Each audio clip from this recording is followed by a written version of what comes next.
Hello, everyone, and welcome to Two Dudes with Attitudes, a wrestling podcast.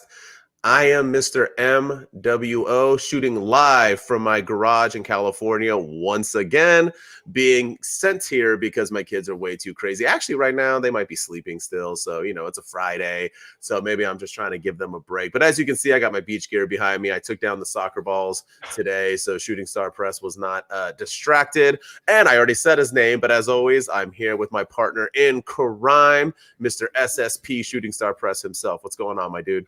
Not much, man. Just living the dream. We got the holidays coming up. Hope everyone has a happy and safe holiday season. It's going to be a crazy week in my house with two little children running around like headless chickens. So yeah, should be fun. Should be fun because daycare is closed for the week, and like we talked about on Wednesday, that's a long stretch, and they need constant supervision too. But one day I want to do a segment where we go through your stuff in the background there and figure out like what's in that blue bag and what's that against the wall. That's what I want to do. I think that's what the fans want to know. Okay, we will do a segment coming up where we do what's in MWO's garage, because you can't see it, but all around I have stuff everywhere. Yeah. It's like a, how they have like a, what is it called when you can park front to back? What is that called? It's called I forgot what they call it. But you can technically do that. But instead, I got my beer fridge here. And what's up, B-roll? We got someone watching us live on Twitch. What's going on? Yeah, I was going to get into that in a second. But yeah, I have my beer fridge here, but we have a whole bunch of random stuff. We pretend to go camping. We camp on the beach. I have 4 surfboards over there because I'm a California boy. Yeah. I've never surfed a day in my life. We got boogie boards. I have used those. So have my kids. So some bikes and other things. But yeah, so we'll play it. We'll play it one day.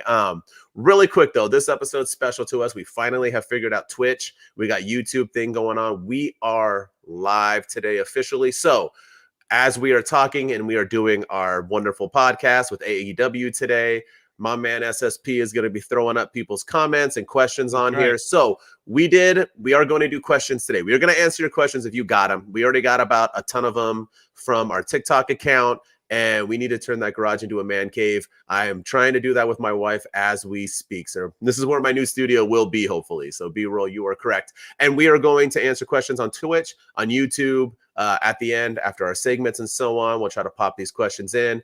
SSP will be popping them up on the screen so we can see them, so you know you are being acknowledged, and we will save them all. So questions, anything that we are missing here. So if we have any questions, or if we talk about, we only talk about the key things of Dynamite and Rampage. If there's anything you thought we missed, hit it up. Maybe you have another concern or something we talked about you didn't like or did like.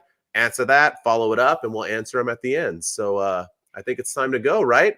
Yeah, let's go. It's live. We gotta squeeze this thing in. We got segments. I got my Starbucks coffee. Hopefully you guys aren't against Starbucks. Really quick, I gotta say, I went to Starbucks right now.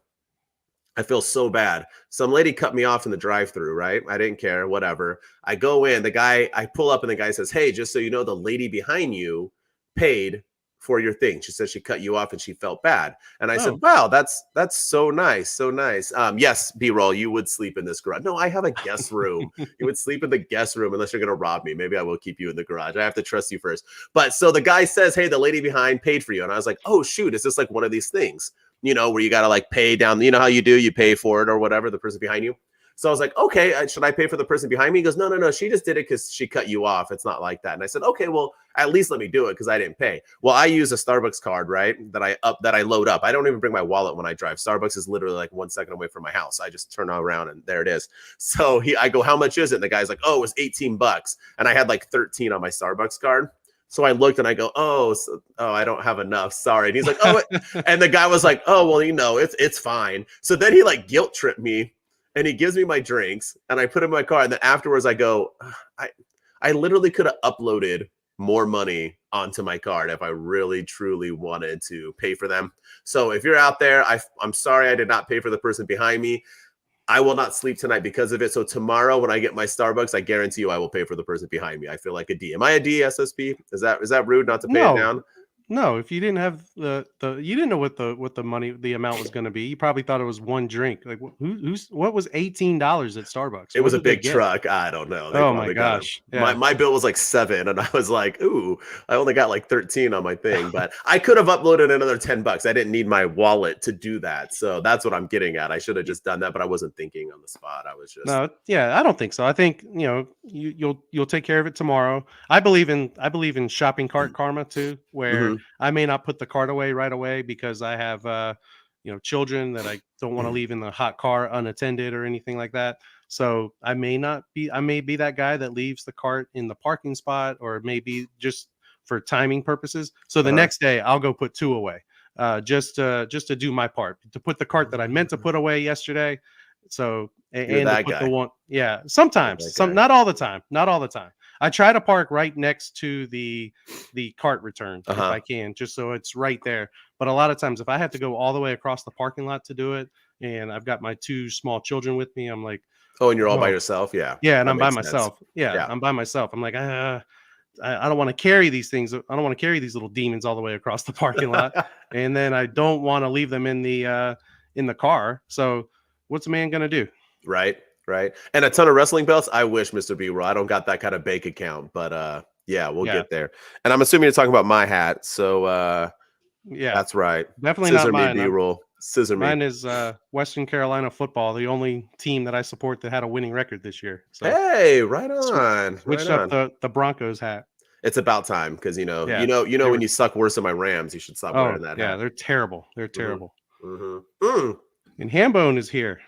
Hambone, he's saying bad words. Hambone, Yeah, what is going on? children, What children. is going on, Hambone? What is up on Twitch as well? Right on. So we're getting some people on Yeah, Twitch. I we're getting like it. people on Twitch. Yeah, All and I right. know Well, the Spotify people can't see what's on the screen, but we love our Spotify listeners too. 100%. We got quite a few actually. So we are booming on Spotify as well. So thank you. I don't blame you guys. Oh, this is a PG show. It is not, sir. It is not. It's not a PG. You don't have to worry. You don't have to worry. We're Yeah, messing with we're you, not gonna Hambone. yeah we're not gonna fire you or fine you or Yeah. ban you or anything. It's all language is welcome here. Twitch, you can do whatever you want, right? Who knows what's in this? Is it coffee? So anyway, let's get the show started, huh? We've talked Yeah, about ourselves long enough. Let's get this party going. Let's start off. It's AEW Friday, y'all. And what that means is that we talk about Rampage, we talk about Dynamite. And Rampage, usually I start off with these segments of the weekly shows. I'm out. B-roll. Oh my goodness. Distracting. But what I I mean, we can use them. Yeah, you can say any jokes you'd like. I did post about Val Venus this week on my TikTok, so I mean, it there you would go. make sense that we Yeah, would talk about penis jokes. So, but usually I open up about this, and I'm gonna hand it over to Mr. Shooting Star Press today because I think Shooting Star Press wants to start off with maybe some sort of an apology for Rampage. We talked about it. He kind of disagreed with me a little bit. I'm not saying I was right, but I was. But we will go over to Shooting Star Press. I think he might have yeah, a little something to say to Tony Khan and the rest of the crew out there in AEW Rampage world. yeah. So last week I came on here and we did highs and lows, and I said that one of my lows is AEW Rampage, and I didn't mean it in terms of the actual show itself. I just meant the time slot. I meant uh, the the quality of the show. It kind of has felt it needed some oomph, it needed some pizzazz, it needed an extra push. I don't like the time slot. I really wish they would go live more often instead of it always being pre-taped. So that was kind of my why I was down on Rampage. And I feel like this past Friday, despite it being pre-taped ahead of time, I feel like they really delivered with a solid episode that had something for everybody. I thought it was probably one of the better Rampages I've seen in quite a long time. It advanced a lot of stories. You had the Moxley Sammy Guevara match, and Hangman Page came out, and they're advancing that story even further. The Britt Baker match set up for the Sheeta and Jamie Hayter match that came on Dynamite this week. You had the Wardlow segment with Samoa Joe, and that's setting up for their future match. So I honestly think that this Rampage did its job and did what it's supposed to do. So I formally apologize to Tony Khan. I apologize to Jeff Jarrett. I think he's the one that's putting out these new live events and working with Tony Khan on the quality of Rampage. I formally apologize to everybody in AEW production for being down on Rampage, because last week's episode I thought was pretty solid. And I think TK and Jeff Jarrett will accept it. I did not know Jeff Jarrett was helping out on live TVs now. His title is something with global business development, but I think it's really to help boost live events and touring and that kind of thing. So I mean, he's got experience. I mean, I'm not the biggest Double J fan, but he knows what he's doing. He did start TNA, so cannot wait to talk about Swerve and Keith Lee segment. Oh, trust me, my man. When we get to Dynamite, that will be talked about. Yes. Yes. We will be talking about that segment. I agree with you. I thought last week I took a shot at the dark. I said that it was a high for me. Uncle A, what's going on? Do you guys take questions and comments? Yes, sir, we do. Uncle A, put your comments in here and your questions for us, and we will answer them at the end of the show. We will take all questions at the end, but keep them coming as you go, and we'll go through them all, or as many as we can in an hour. So yeah, I said it was a big time show because there were stars, right? We had Britt, we had Orange Cassidy, we had Wardlow, we had Moxley, once again delivering a good match. Mox is wrestling every week. Y'all marks, as my boy Hambone would say, y'all marks, and Uncle A watching on YouTube. What's up, my dude? Y'all marks out here talking about how Moxley was about to go on vacation, listening to all your Dave Meltzer nonsense. Yeah, vacation. That dude went from not going on vacation to wrestling every damn week. I think he's the only wrestler currently that, minus maybe Solo Sikoa. I mean, he might wrestle on both shows every once. I don't know, but he is Damage Control. He's wrestling every single week, man. And he's putting out good matches, good like 15, 20-minute matches, usually against nobodies, no offense to those people, putting it on and making those people look better and himself looking better. Mox, like in this match, it's funny because Mox has like the same match. It doesn't matter. He can wrestle Shooting Star Press. He can wrestle MJF. He's going to like get his offense in, get his butt whipped a little bit, come back from behind and win. It's kind of like rinse and repeat, but it's working. I like it. We don't have to dive into Rampage too much, but I did like what you were saying. It was a good show. It did build stories. I love seeing Orange Cassidy. My Orange Cassidy shirt just came in the mail along with this dope scissor and hat. I'm going to be rocking that Orange Cassidy shirt very soon. I've always been a fan of Orange Cassidy. I used to promote him and push him back in the times, but back in the days when he was trying to get that title and people were telling me I was stupid for him wanting to be a champ, I think he's proven everybody wrong, which is okay. We're not all right? Sometimes we have ways that we will change our minds afterwards, which is okay. And Orange Cassidy should be one. Squash matches, I do agree. The thing is, though, B-roll is that you only have 1 hour, right? I think they need to make it maybe 2 hours to keep it if they want to. I'm sure that's TV things, and maybe they don't have the rights yet to do that or the money or the time to do it. But the squash matches is okay. I'm okay with squash matches as long as it builds story and builds what they need to build. So everybody was built, like you said, Shooting Star. We move forward to Dynamite, and Rampage was a great way to do that. It very much segued into it. So I liked it. And I knew what was going on Dynamite because of Rampage. I didn't feel lost, like it didn't feel like we were just putting random people together. Like, why is Jamie Hayter wrestling this girl? Why is this? All kind of made sense. And that's how I felt about Rampage before. It just kind of felt like a throwaway show. It felt like it was, we have an hour to fill and we don't have anybody to fill this slot. So let's just throw something together and see what sticks. And, but lately, the last couple of episodes of Rampage, I think, have been on fire. And this past episode, I thought was really, really good. It was a solid show that had something for everybody. And it's what happens when you put your talent on it, right? When you put your main people on it, which you should do. SmackDown did that when they first opened up back in the days, many, many, many decades ago when they first started. It was kind of like the B show in a sense, but they put their stars on it and it slowly became the A show, right? In a way, to the fans, it was the A show. So that's what you got to do. And you don't have to make Rampage better than Dynamite, but you at least have to make it feel special. The crowd always makes a difference too. Well, and there's nothing better than an AEW crowd. So like I said, you can literally, you can take a dump in the ring and those AEW fans are going to chant AEW, AEW. Holy shit. They're going to do it because this is awesome. Yeah, that's 100%. They're like, Mox is taking a piss in the stage. This is the AEW. And I'm going to go January 11th. I'm going to be one of those marks cheering them up. Look at Hambone. You put marks in my face. All right. Anyway, marks in my face, marks in my head, my mouth. Dynamite. Let's go into Dynamite, man. Dynamite was, in my opinion, good. It was a banger. I thought it was great. I thought there was one segment that almost ruined the entire 2 hours for me. It came close to. I almost turned my TV off and walked out of my room. I was very close to doing that. I was watching Dynamite, eating some Mexican food and having a nice Cadillac margarita, and out comes some people onto my screen. But we'll get into that later. The only other thing that I had was that the Acclaimed have not been on. I don't know how you make a t-shirt that says, Acclaimed every Wednesday, AEW, and then stop putting them on every Wednesday. We need the Acclaimed. Tony Khan, they are your biggest attraction in AEW. Put them on. With that said, we opened up with the man, Ricky Starks. And Shooting Star, we talked about last week that we were wondering, okay, he had his chance. He had a great promo. He was going to lose the MJF, obviously. Now, what do you do with them? Right off the bat, man, they did him right? I feel like Chris Jericho, we also said last week, if he was going to lose to this Andrade guy, you need to either use Jericho losing streak to push other people, or it's pointless, right? It looks like Andrade's getting a little bit of a push. Hey, let Jericho wrestle Ricky Starks. Have Ricky Starks beat Chris Jericho. Once again, Starks will get a push by beating Hall of Famers, legends, and so on. Because no matter how many times Chris Jericho loses, beating Chris Jericho is beating Chris Jericho.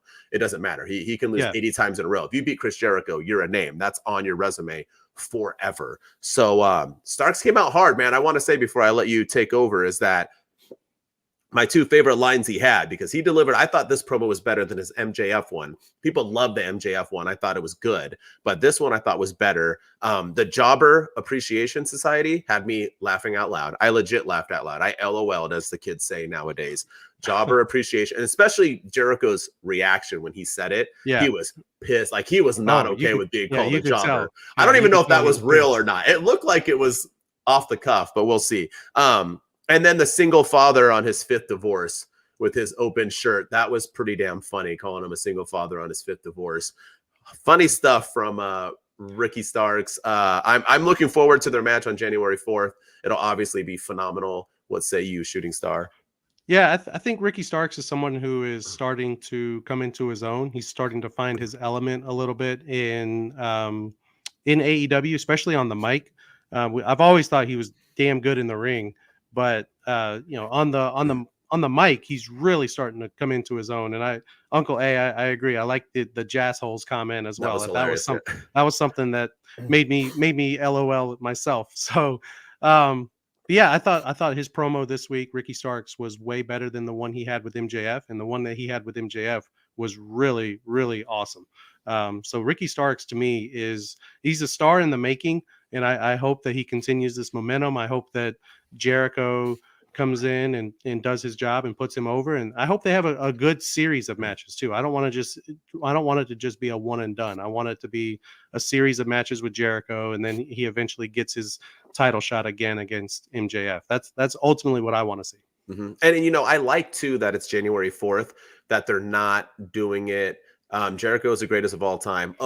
That's my boy Patrick. That's one of my best friends right there. So watching on Twitch too. Watching on Twitch. He said he didn't even know what a Twitch was, so he got an account. Good for him. Good. Nice. Us old people, man, we're getting there. Yeah, he is the biggest Jericho fan of all time. So he tries to tell me all the time that it's Jericho better than HBK, but that ain't real. But yes, but I do love me some Chris Jericho. Change it. And we'll talk about Jericho a little bit more later too, I think, on this. But I like that it's January 4th, because what I feared was that AEW was going to do their same old shit that they always do, where they're going to have Ricky Starks face everybody in the JAS, beat them every week until they get to Jericho. I like that we're not going to probably get a build-up. Maybe they'll have a match with somebody before January 4th. January 4th is pretty close, but I really like the fact that they're just going to kind of get right into it. You know what I mean? Let's not have him beat everyone. Just have him face Jericho. He doesn't have to face Sammy Guevara and all these other guys that I don't even know their names. I should, but all the other JAS guys that I didn't know before they were in JAS.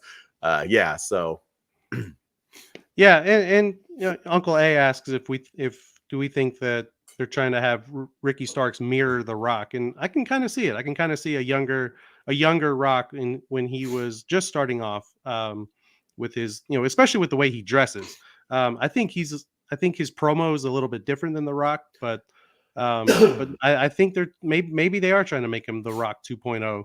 Or the Pebble, as MJF refers to him as. But I really want him to be his own person. I don't want him to try to be The Rock. I don't want him to try to be a guy that he's not. I want him to just be Ricky Starks, be absolute Ricky Starks, and do what you do best. Yeah, and before you go into what you like next, I want to comment on this. I don't, you got to remember in AEW they let the stars do their own thing, right? So I Yeah. think this is just Ricky Starks probably grew up watching. He's young, watching The Rock, and I think that's just kind of how he's basing his promos. All people do it, right? Wrestling is all copy. No one's original anymore. Just how it is. Wrestling's been around for too long. MJF, a lot of people say he kind of cuts, like CM Punk, like Roddy Hmm. Piper. He has ways similarities like that, and I think yeah, Ricky Starks might be sounding like The Rock, the way he delivers, his face, the way he kind of looks, his reactions. But I don't know if they truly are just trying to turn him into The Rock. I think that's just who he idolizes. So, but yeah, Shooting Star, what'd you like? What'd you like? Let's go. Oh man, there was a lot to like about Dynamite. I really enjoyed the Ethan Page Brian Danielson segment. I thought that was one of and to be honest with you, the reason why I enjoyed it was not because of Brian Danielson. It was because of Mm, Ethan Page. I thought Ethan Page came out, and I think he's the perfect foil to prevent Brian Danielson from getting to MJF. I like that we talk about what we like with WWE and how they tie in old old stories with Seth mhm. Rollins and KO and Ezekiel, what they've been doing lately. And I think that Ethan Page did that. He came out and he said that I should be the champion. I should if I had faced MJF, I would be the champion right now. I should have won the tournament. I should have beaten this guy. And I like that they tied that into it. And I think him and Brian Danielson are gonna have a banger of a match. I really do. I really enjoyed that. I thought it was a good segue into the the second hour of Dynamite. I thought it was exactly. I wish there was a little bit more MJF though. Um, I don't want him. He's the champ, and I don't want him to get lost in the shuffle. But I know that he's going to make his impact, and he's going to have an appearance, and he's going to make. He had an appearance on Dynamite, but he's going to make an impact. But I really like the Ethan Page stuff. I like what they're doing. I like the line from Stokely Hathaway where he called Brian Danielson a raggedy bitch. I feel like that's going to be a gif or a gif online for a long, long time, and rightfully 100%. so. Yeah. It should be. It should be because it was freaking hysterical, and the way his face looked when he said it was great. And Brian Danielson did his part. There was a lot of talking. I noticed the comment about HBK, where he says that he trained with Shawn Michaels, and there was a big HBK chant. And then he talked about his love for William Regal, which is kind of awkward because he's not with the company anymore. But I understand what they're doing. They're trying to push that story because MJF is the reason that William Regal is not technically on Hmm. AEW TV at the moment. So I Yeah. thought that was a pretty well done segment. And yeah, I'm excited about Brian Danielson and Ethan Page having a match. Yeah, and let me follow up with that because I agree with you. I thought it was fantastic. You're an Ethan Page mark, as they I say. am. You I have am. been. Yes. You like Ethan Page, probably like I like the Acclaimed, or and so on, or maybe even Yeah. how I was pushing Ricky Starks quite a while ago. I think that's how you were pushing Ethan Page. You really dig him. I like him. I think he's great. Excuse me. And Ethan Page too. He's like a collector of toys as well, which I found out about, and he has like a YouTube page, right? Correct. I think he I think collects so. toys. He Yeah. goes around and does all that. So he seems like a really cool guy in real life. But he did cut a good promo. I don't know if it's better than what Brian Danielson did, but I'll let you have it. But they had good chemistry together. Obviously, if they wrestle before he gets to MJF, obviously Ethan Page will take another L. But once again, you can lose and still be pushed. It is possible, ladies and gentlemen. So I did like, yeah, Ethan Page YouTube is awesome. That's what I heard. So go follow it, y'all. But I did like it. Once again, AEW always finds a way. Massive toy nerd. That's what I thought. They always find a way, right, to bring up WWE. I don't know what it is with AEW and WWE, whether it's just talking about them or clowning them. AEW really needs to move on for a man. I know Brian Danielson was trained by HBK. I know a lot of people don't know that. But honestly, it was unnecessary for anybody to find out in that moment anyway. We didn't need a break. And it started a HBK chant. So I Yeah. don't know if you really want the leader of NXT being chanted on your Dynamite show. I have no idea what the point of that was. Bringing up William Regal makes sense because obviously William Regal is still technically in the storyline. It's not like he's been announced by WWE yet or anything like that. So, and in kayfabe world and what we're talking about, if you're just paying attention to the show, William Regal was hurt. You're probably wondering where he is. So I didn't mind that. I'm all for it. I think Brian Danielson is hot right now. deservingly so. I thought he should have won the title instead of Mox when they had their match a while back ago, and I thought he should have been the transitional into MJF, and he wasn't. So I'm glad they're giving it to him now. It will only push MJF. It will only push Ethan Page. It'll only push anybody he touches.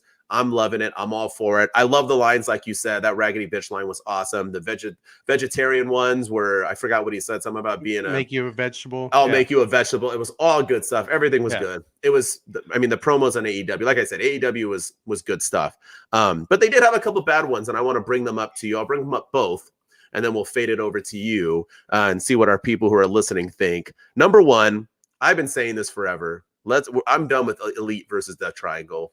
I am bored of it. I said maybe if they change it over, it's going to feel a little bit different. Damn, it felt the same. I feel like I'm just watching the same match over and over and over again every single week. I'm bored. I'm over it. They've drugged me out of it. I actually think it's making me like all these people less, to be honest with you. Yeah, I thought it wouldn't do that. I'm actually like I'm like sick of it. I'm like, all right, Kenny Omega, let's move.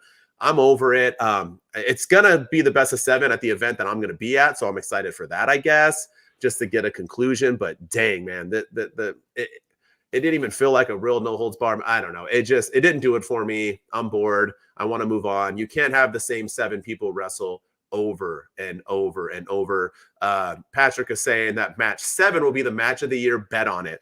My man, I will be more than happy to put a bet on it because it will not be. There's nothing else they can possibly have wrestled. It will be starting off because it'll be in January. You know. Oh yeah, match of the year in January. Yeah, maybe that's what he's getting at. He is a smart ass. And with that said, we can fade into that, which it's nothing against them. If that was their first match, it would have been good. I think it would have been a positive, but it's just maybe they needed to spread it out more. They're doing it to I don't know, just back to back. It's just I don't know. I don't want to see anybody wrestle 7 straight times in a row.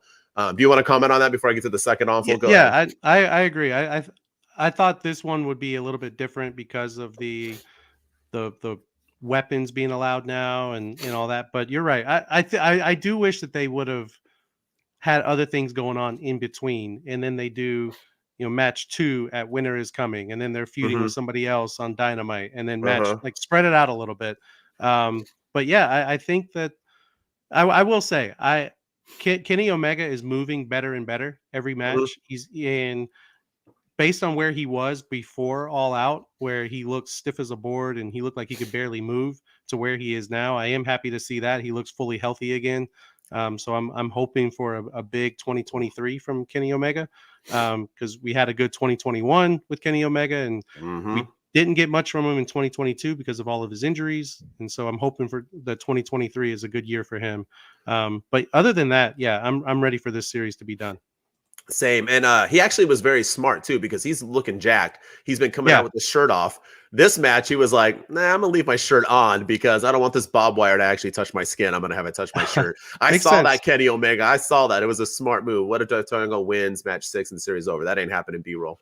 I'll put money on that. We can make a bet on that one. But yeah, so let's move on from it. I wanted to comment too, because I forgot before I jump into this. This is what happens when you're live. You were talking about MJF and how he was barely on it and how you kind of want him. Once again, I have a firm stance. I am a believer that when you are the champ, it is okay to do that. Like, people were complaining about Roman Reigns never being on, but now he feels special every time he's on WWE, whether it be SmackDown or Raw. I'm all for MJF just being there casually. Bring him up. And then when he shows up, people will want to see him. That's how a champ should be treated, like a champ. So I'm all for that. He will have a huge year. But let's get into Keith Lee and Swerve. I know there's other things we can talk about. Oh, but do we have to? We do, because it was atrocious. I listen to rap. I listen to hip hop. I'm not the biggest Rick Ross fan. I'm not. I don't really like his music for the same reasons why I probably don't like his ring mic skills. He was on a little while ago with Swerve and Keith Lee, where he was in the backstage, and all he did was yell the same word over and over and over again. He cut people off. It was awful. People said they liked it. I hated it. He comes out this time. I do not understand Tony Khan and celebrities. WCW tried to do it for a while, where they were bringing on any B-list celebrities. They brought Master P. They brought so on. It doesn't work when you bring over rappers who are not really relevant anymore. Rick Ross is not a big, huge name anymore. He's irrelevant, and he's irrelevant with your fan base. I mean, the fans in AEW aren't out here bumping Rick Ross. So to bring him out was pointless. To bring him out to have him turn on Keith Lee was even worse.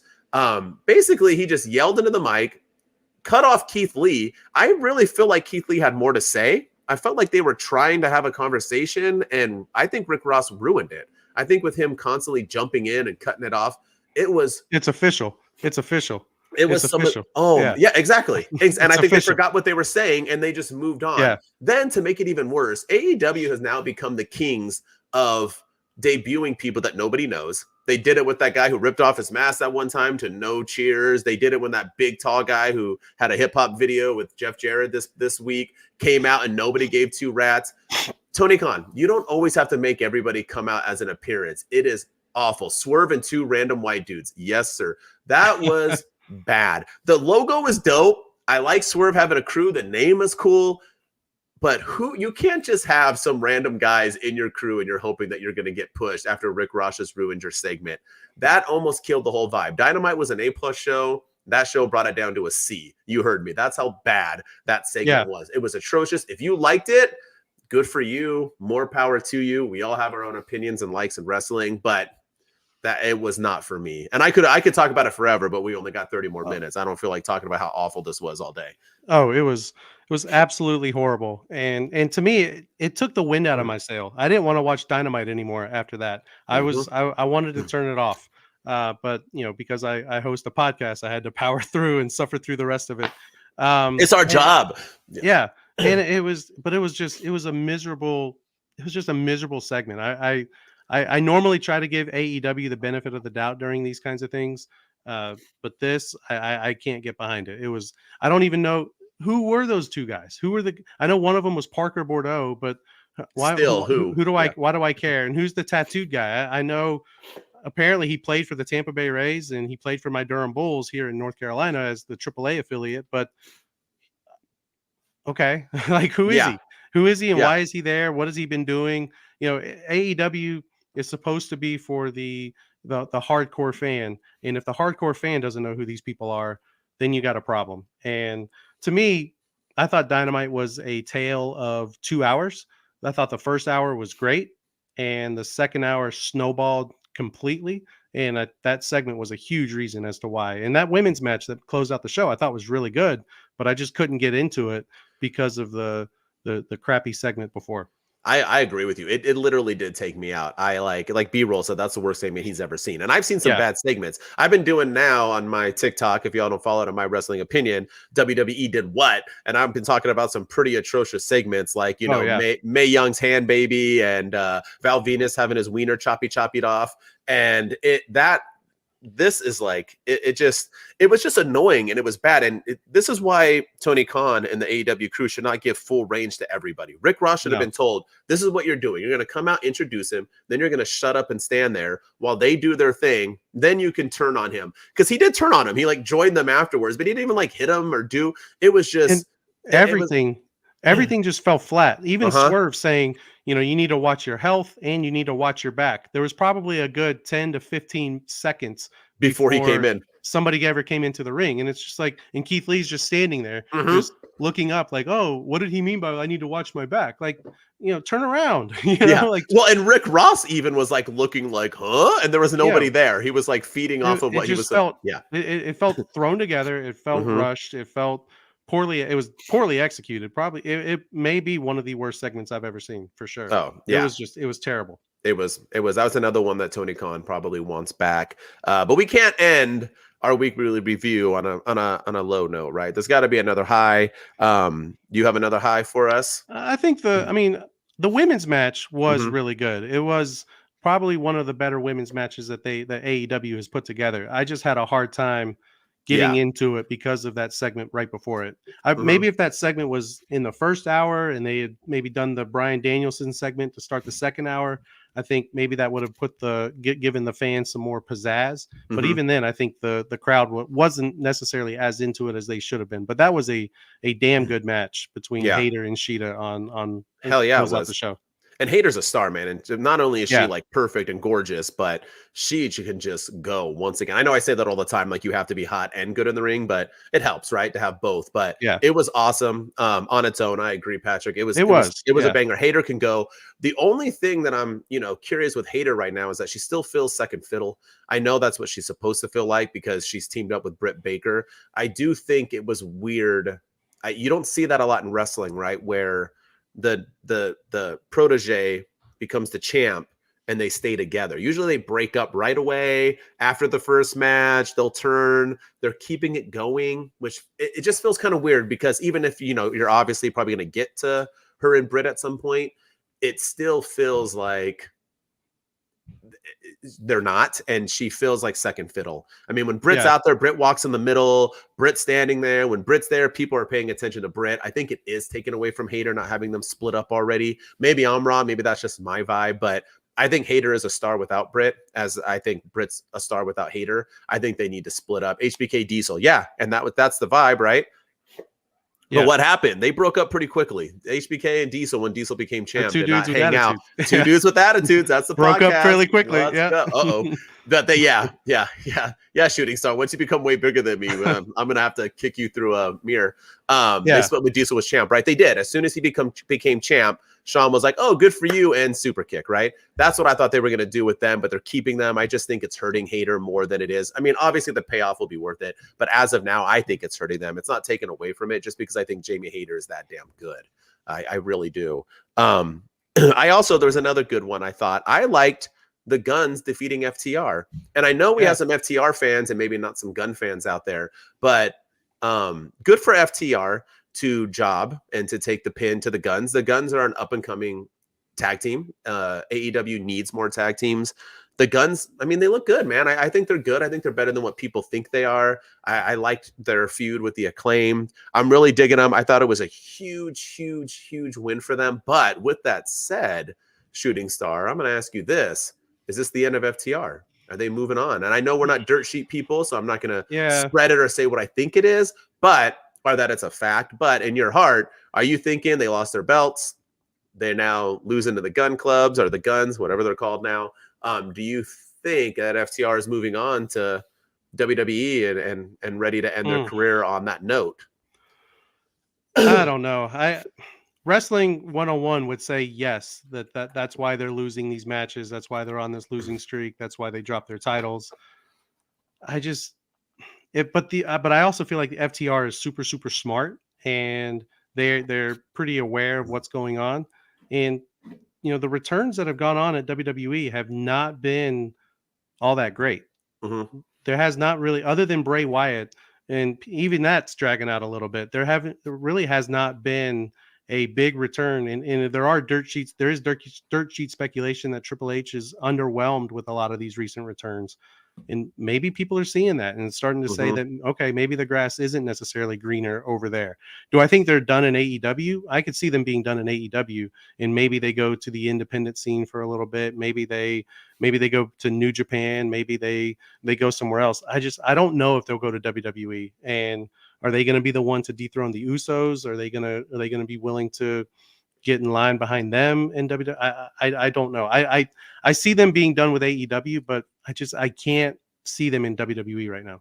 Yeah. I mean, I think, I'm not saying they are, but if they went, I wouldn't be surprised. I always say, I wouldn't be surprised either. Yeah. They want, when they were there, they were big and they did great, but they weren't pushed they should be. And now they're so much bigger than they were. I'm pretty sure they want that Mania moment. I'm pretty sure they want to go and have a couple, kind of make up for what they did. No matter how much you clown WWE, in the end, it's the big show. It is the main attraction. Yeah. It's the UFC, right? You want to go there. Sure, it's fun to wrestle in the other leagues, and not taken away from AEW, but until AEW establishes a WrestleMania type vibe 20 years from now and build that legacy, everybody wants to end up there, especially when you were there before and you don't feel like your run was as great as it should have been. So, I could see that. I would not be surprised, and if they go back to WWE, mainly as a big FU to AEW, another potential AEW guy coming to WWE. You had Cody Rhodes, maybe you get CM Punk. Now you're going to get potentially FTR. So I could definitely see it. I just don't know if it's a good idea. Yeah. And I agree. And yeah, man. Yeah. So that's the week in review with AEW, fellas. We did it. We closed out. As always, don't forget, if you are watching on YouTube, to not only watch and view, but to subscribe. We need those followers. Yes. Follow, follow, Yes. follow. If you're watching on Twitch, we just started. So yeah, we need some followers. So follow, subscribe, tell your friends. Like I said, tell your moms, tell your dads, tell your boyfriends, your girlfriends, your sisters, your brothers, your roommates, your homies, everybody that you know watch wrestling. Tell them to follow us, Two Dudes with Attitudes, a wrestling podcast. I want to talk about too. We're trying to get some sponsors up in here. Shooting Star Press, he wanted some Coca-Cola sponsors. That's He right. drinks a lot of Diet Coke. He wants that much. Diet Coke Yeah. sponsor too much. He is in love with DDP a little too much, I might say. I think he does yoga when his wife is sleeping at night, so he loves him some DDP Ooh, yoga. she's awake too. Yeah. Oh, there it goes. Hey yo, Hey. he wants that DDP yoga sponsorship. He loves the yoga. He loves the mental it does to him. Thinks DDP is a fantastic guy to motivate you and to keep you healthy. I want it for Blue Chew because I also like to be healthy, if you know what I mean. So I want that Blue Chew sponsor, as well as, you know, rocking the hat, rocking the shirts, that pro wrestling tees. I'm a huge fan. I wear wrestling tees every single day, some sort of wrestling merchandise. So if y'all want to at them, tag them on our posts on YouTube and Twitch, tag them to our TikToks. Yeah, let's get these sponsors going. Tell them how awesome we are. We can only do it so much. Word of mouth is very strong. So if you guys tag them, tell them that we want their sponsorship, especially Coca-Cola. We can get Coca-Cola. If we can get Coca-Cola, we can get anybody. So, yes. But seriously, we can do this. Yes, I agree. And before we're gonna get our hold on, Shooting Star Press. This just in. Tony Khan has announced a few things in the news. Announced. Official. Number one, let's see what you think. William Regal cannot appear on WWE television for a year. A whole year, meaning that it's official. I guess he is signed with WWE. What say you with this breaking news, Shooting Star Press? This is breaking news from early December. But no, yeah, I think I don't know. I was against this at first. I thought it was a shiesty move. Everybody talks about what a great wrestling mind William Regal is, and for him, I don't think this came out of the blue for him to go back to WWE. I think it's been in the works probably for a while, probably behind the scenes, and for him, and maybe AEW had this planned, and that's why they ended Full Gear that way. I just hate that another AEW pay-per-view gets overshadowed by the antics of somebody on its roster. You know, you had the stuff at All Out, you had the MJF stuff from earlier in the year, and now you have William Regal, who basically was the reason that MJF won. And there's not going to be any follow up on it. And but I admire them being dedicated to the storyline, keeping him off TV for 1 year. I gotta respect it. People say AEW doesn't tell long-term stories, but William Regal can't appear on WWE TV for a year to sell that sucker punch from MJF. So yeah. I think if that's not long-term storytelling, I don't know what is. Yeah, and I think it was good on both parts to agree and to work terms. I honestly just don't think William Regal ever wanted to leave WWE. His son's there. That's his home. That's where he's always been. Big reason he's going minus back WCW. Yeah, I think he didn't want to leave. He was fired. And since Triple H came back, him and Triple H are close, wanted to bring him back. He can help Shawn Michaels in NXT in so many different ways. I think it's good for both parties. Good for them to let him sit. He doesn't need to be on TV anyway, so it's a win-win. Oh, this just in. More breaking news. Tony Khan himself has announced that ROH has a monthly service beginning next year for $9.99 a month. It should feature new content, live events, old pay-per-views, and new pay-per-views if you can wait 90 days to rewatch it. What say you, Shooting Star Press? ROH monthly, are you going to subscribe? Oh, man. I hope they do a free trial. I hope they give everybody a free trial just to kind of see what you're getting yourself into, whether it's 7 days, a month, something, just to kind of see what the library entails. Does it really have everything? But yeah, I probably will subscribe just because, we are a wrestling podcast, and I'm sure some of these storylines from Dynamite will feed over into ROH. Claudio he's doing big things on Dynamite. He's in he's working with Moxley, and they're still doing the Blackpool Combat Club stuff, but he's the ROH champion. I did notice there was a lot less ROH stuff on Dynamite this week too, which that's not a terrible thing. But But this tells me too that Tony Khan couldn't get a TV deal with Ring of Honor, but it sounds like they're going to have a weekly show. So I am curious to see how long it is. Is it 2 hours? Is it 1 hour? When is it? When is it going to air? So it feeds my curiosity, but it also concerns me that even Time Warner Discovery or Warner Brothers Discovery didn't want to put ROH on a streaming service, on its own streaming service that they have. So kind of is a little concerning there. And it tells me they couldn't find a TV deal, but I don't know. Maybe this could lead to one in the future if many people buy in. So that's kind of what I'm hoping. And I think it shows that the GOAT, Chris Jericho, wasn't good enough to get ROH that TV deal, so they probably just took the belt off him because they knew they were moving on. I'm all for, you don't need TV deals. I'm all for streaming. It's the future. I just recently subscribed to Impact, their streaming service, and I have been nothing but happy. I actually think maybe we should talk about Impact every once in a while because that show is flipping amazing. And my boy Bully Ray, Bully Ray is the best heel in wrestling right now. If you don't believe me, go watch it. The stuff is real. The stuff he says, the wrestling in there. It doesn't feel as the production wise, it feels like NXT, but dang, it is good stuff. But I think I only pay like $7 a month for that, if I believe. I think $9.99 is way too high. That's how much I pay for WWE on Peacock. I think I might pay a couple dollars more, but I get everything and pay-per-views. I don't like that you're not getting pay-per-views with it. That's one thing stupid. I don't like. AEW needs a streaming service as well. People are done paying for pay-per-views. If you don't believe me, ask the UFC. No one pays for their pay-per-views anymore either. People go to bars to watch it. It's way too much money. We stream too many things now to pay extra money for pay-per-views. That's why boxing is dying as well. You have to have a streaming service. That's just the way of the future. If you're charging people $10 a month and you know you're going to get your pay-per-views, you're going to recoup that money because people are paying every single month for these. So it makes sense. That's what I thought they should have did. I also don't want to subscribe to ROH if we're literally just going to get all of the same wrestlers mixing back and forth. I'm not going to pay $10 a month to watch another Dynamite weekly. You know what I mean? To watch another AEW show. If it's a standalone, if you bring Claudio over and he's ROH only and you do it that way, and then you bring them on every once in a while, like they did with New Japan or the Bullet Club or the BCC, sometimes they'll wrestle on here and maybe come over there. I'm okay with it. I'm not going to be okay with it if it's just another strand of AEW. So I get they have the catalog in the library you can catch up on too, which is cool. But $9.99 seems a little hefty for no real shows going on right now and for, no pay-per-views on it. I heard AEW is working on a deal with HBO Max. Any truth? I don't dirt sheet Uncle A. I have no idea. I don't read into the rumors. I just got these just-ins right now. But I don't know. I don't know. I mean, I think it would work if they do the pay-per-views. Heck yeah, I have HBO Max. Yeah. And that's what WWE did with Peacock. It made sense. Why have our own network when we can jump on somebody else's and save a ton of money? That's the way to go. And Peacock is probably winning because on my Peacock, I only watch WWE really. I watch a few other things, but it's mostly WWE. What were you going to say? Yeah, I think they were working with HBO Max, and then the merger happened with Discovery and Time Warner, and I think that kind of threw some things off. There were a bunch of layoffs on the Warner Brothers side that, including the person that put AEW on TNT and TBS in the first place.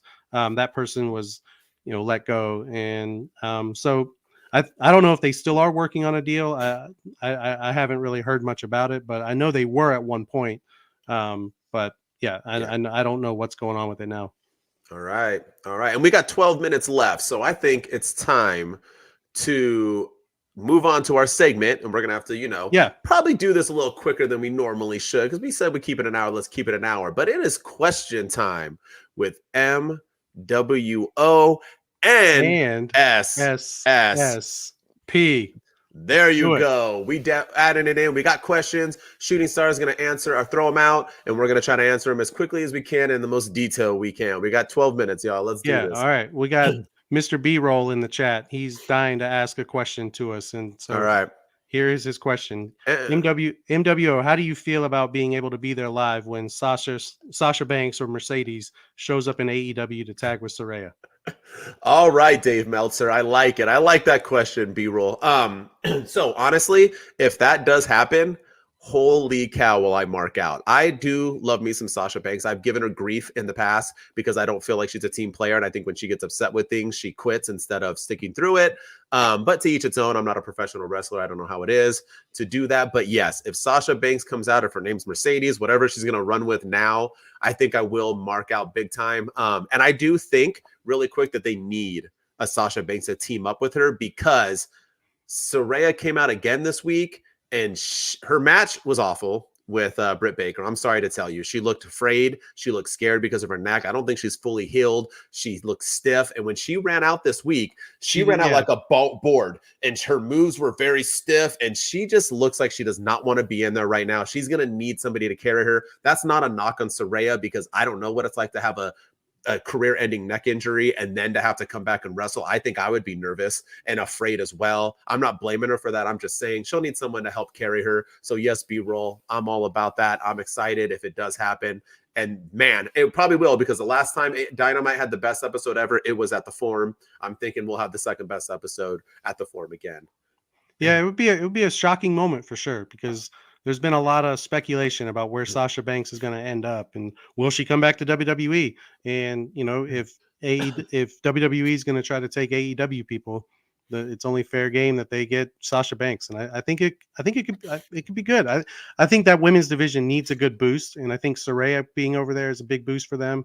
But I think getting Sasha Banks would really boost that women's division.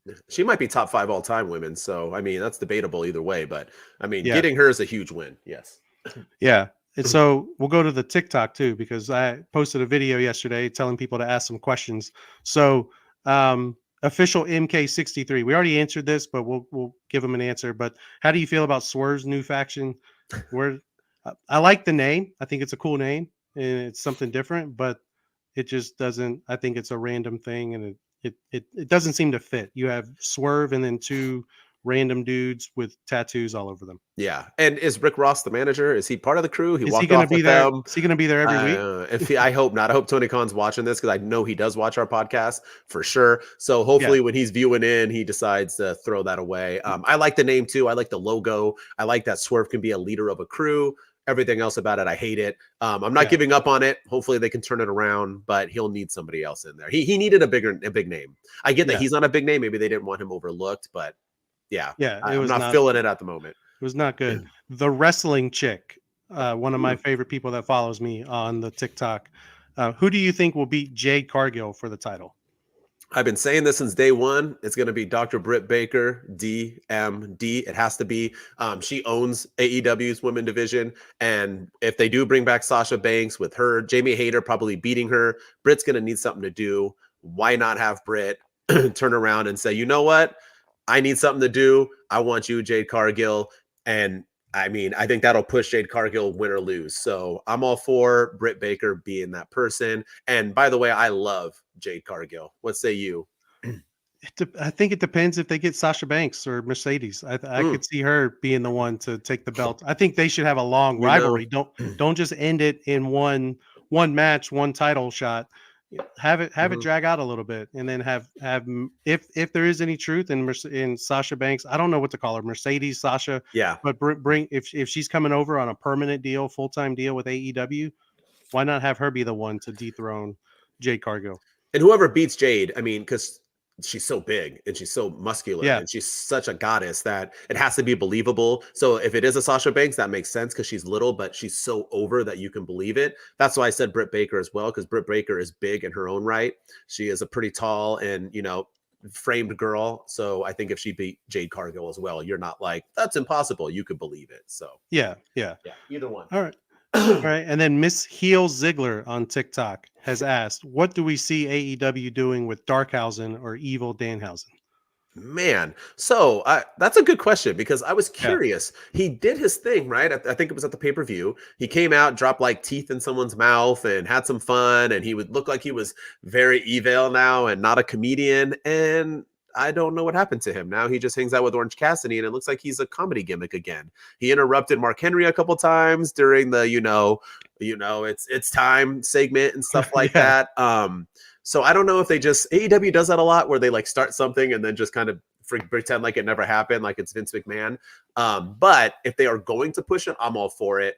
I think Danhausen has run his time being a comedy act. It looks like he can go in the ring, people love him. He probably sells more merch than almost anybody in Yeah, AEW. he's The a dude big doesn't merch even mover. wrestle. Yeah, His face works. His he gimmick loses a works. lot too. Yeah, Yeah, all he does is lose, and he never even wrestles. So I say, yeah, turn him full. I like it. Turn him all evil. I like the Darkhausen is what they're calling him. I'm all for it. Bring it.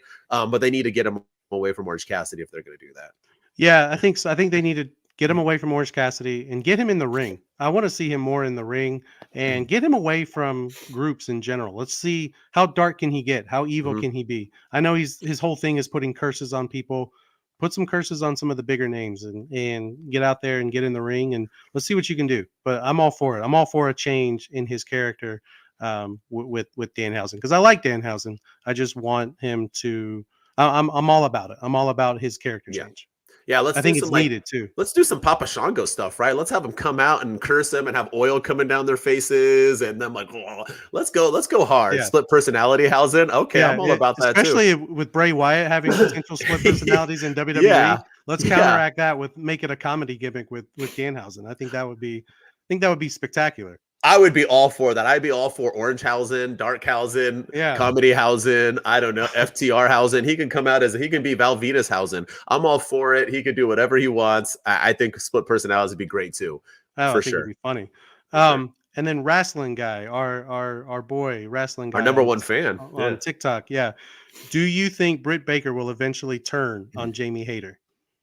Oh yes, sir. I think it should already happen. We kind of brought that up beforehand. I think that when they do it though, it needs to feel important. It needs to be a Jamie Hayter making moment. Britt can take as many L's as she needs. She is the face. She is the Charlotte Flair of AEW.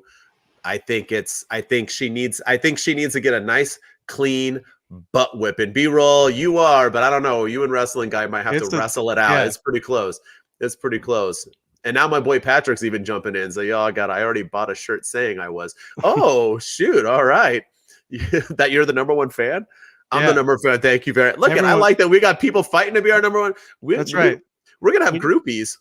Yeah, we have dudes and dudettes. We need to Yeah. come up with a name for our fans. Yeah. Oh, we do. The dudes. Yeah. I mean, well, Yeah. we'll think of it. We'll think of it off. But But yeah. yeah, triple But yeah. threat match for the number one fan. I'm all I for it. agree. Me too. And we'll shoot it live on one of our watch-alongs that we'll There talk you about go. in a few. But yeah, but I'm all for Britt losing and turning. I think she will turn. I think she'll get sick of Jamie Hayter. I don't think she should cost her the belt like that. That's what I'm afraid of right now. But I think Jamie Hayter should win, maybe get mad, or maybe she costs her like a non-title match or disqualifies her so she doesn't lose a title. Jamie Hayter gets upset. Britt Baker turns on her in a promo the following week, and we get a good match. Hayter needs a clean win over her at the end.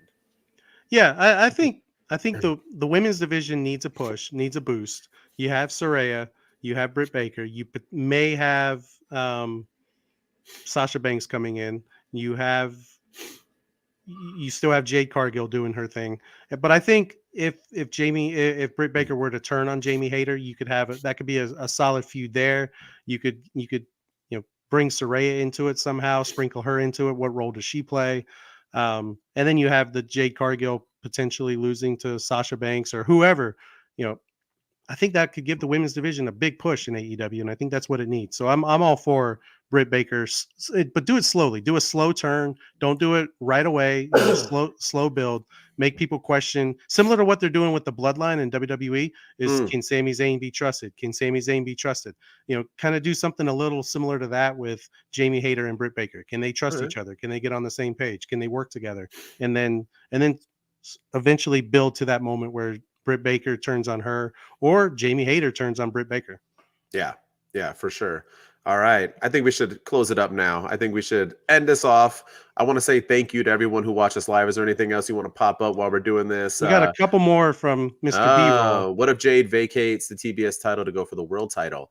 That's a route, huh? I don't mind that if she does that. I wouldn't hate that. I wouldn't be opposed to that. She's like over it, but I feel like she made that TBS title feel important, and I think she thrives on that TBS title feeling more important than a women's title. So I don't know if she would do that per se, but I'm all for it. If she goes for the world title, though, oh dang, that's going to be hers for quite a long time. Does Thunder Rosa ever come back to AEW? I don't know. I listened to Busted Open, and she's on there. It seems like she has a little animosity with AEW. I don't know if that's just a work or what it is, but I know that she got a little upset because she's legit injured and she felt like people were saying she wasn't really injured and they weren't buying it. And I think she's a little butthurt with that. So I think she does contract. I mean, she has to, but Yeah. I was never the biggest Thunder Rosa fan. I'm sorry. I liked her, but meh.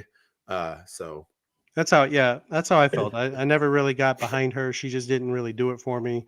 Um, and I think there is some animosity with her in AEW. I know she was pretty vocal about her getting a backstage interview to be stripped of the title when CM Punk, when he had to vacate the title, got a 7-minute segment in the ring. And so I think she was more taking shots at Tony Khan for not valuing the women and not valuing the women's division. But I've never been a big fan of Thunder Rosa, and so if she comes back, great. If she doesn't, okay.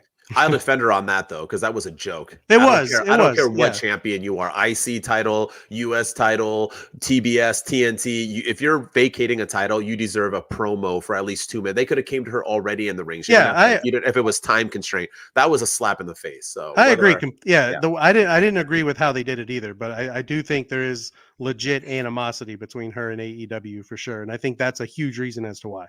Yeah, agreed. So everybody, live on Twitch, live on YouTube. If you like this, if you like watching us live, we are going to go live again. We will be live, but I might be your biggest smartass. Uncle A, what's good? Yeah, join the club. Right. I love it. We will be live every Wednesday, every Friday at 10 a.m. But for the people who don't want to watch it at 10 a.m. Western or 1 o'clock Eastern time, we are going to start trying to throw in some watch-alongs. We will be having our first one next Thursday. And since we are two dudes with attitudes of wrestling podcast, all of our watch-alongs, unless it's a new pay-per-view, will be from the Attitude Era, whether it be WWE, maybe even WCW here and there with the Monday Night Wars. And we are starting off, because I am the biggest HBK fan alive, we will have a watch-along next Thursday at 9 o'clock Eastern time with Survivor Series 1997. And for those of you who don't know what that is when Bret screwed Bret, the Montreal screw job. I have to start off with that. It's the greatest moment in wrestling history. You heard me say it. That's when, we found out who Bret really was, who HBK really was. And it still to this day is controversial 30-something years later or whatever. Is there a statute of limitations on spoilers? Because there's a pretty big shocking ending in that pay-per-view. And it'll be fun. I actually never got to see it. I heard about it. I've watched it. I watched the match between HBK and Shawn, but I never actually watched the entire event because I didn't start getting into wrestling until 99, so 2 years after. So you're in for a treat then. I am. I'm excited. So and we're hoping we'll get a lot more viewers at that time. It's more of a normal time for everybody to tune in. 9 a.m. or 9 p.m. That is 9 p.m. nighttime. Eastern Standard Time. So 6 p.m. for you, Patrick. We'll be doing it after dinner time. Put your, eat some dinner and then go watch it. For everyone else, put your kids to bed and go watch it. Yes, that's what we will be talking the entire time. We will be answering questions during it. Well, we're going to watch it. We're going to put it on Peacock. We'll begin it and we'll start it. We'll all start it at the same time. We'll kind of tell you where we are. Obviously, we can't show it. We don't want to get, banned already with our new podcast. But we will definitely be watching it all together, talking about it. Peacock, though, just so you know, Mr. Shooting Star Press, they cut a lot out at the end with the Bret Hart stuff. But we can also, once it ends, we will talk about it and what happened afterwards and what led to Bret Hart, because that was pretty much the end of Bret Hart's career, to be honest with you. Yeah, so, I think so too. I don't want any spoilers, but his WCW career was not great. Not good. No. So we'll be starting with that. Yeah. And we'll be going on. We're going to try to do every pay-per-view that we can and do watch-alongs and so on, whatever we can do. So once again, I am Mr. MWO, My Wrestling Opinion. Check me out on TikTok at My Wrestling Opinion if you don't already. Follow us on YouTube. Follow us and subscribe on Twitch. All of our Spotify listeners, follow us as well. Thank you for listening, because we got quite a few people listening to us on their radios, on their drive homes to work and so on. Thank you all for the support. We need it. My man over here. I am Shooting Star Press, SSP. Follow me on TikTok at Shooting Star PRS. Not Shooting Straps, not Shooting Starpers, but Shooting Star Press, the greatest finishing move in all of wrestling. We can debate that all we want, but it is. Yeah. That's the most overused move in all of wrestling. Oh, right now. I know Yeah. people need to stop using it. Sean was so good at it. Now it's like a He was. freaking. Now it's a mid-match kick. I'm so And it over doesn't it. even people kick out at 2 on it now. Oh, But some people kick out at 1. Nobody kicks out of the shooting star press. That I mean, all right, I'll give you that. I'll give you that. All right, and as always, follow, subscribe. Yes, Let's sir. go. Thank you, y'all. All Thank right, you for everybody. watching. Thank you. We are out.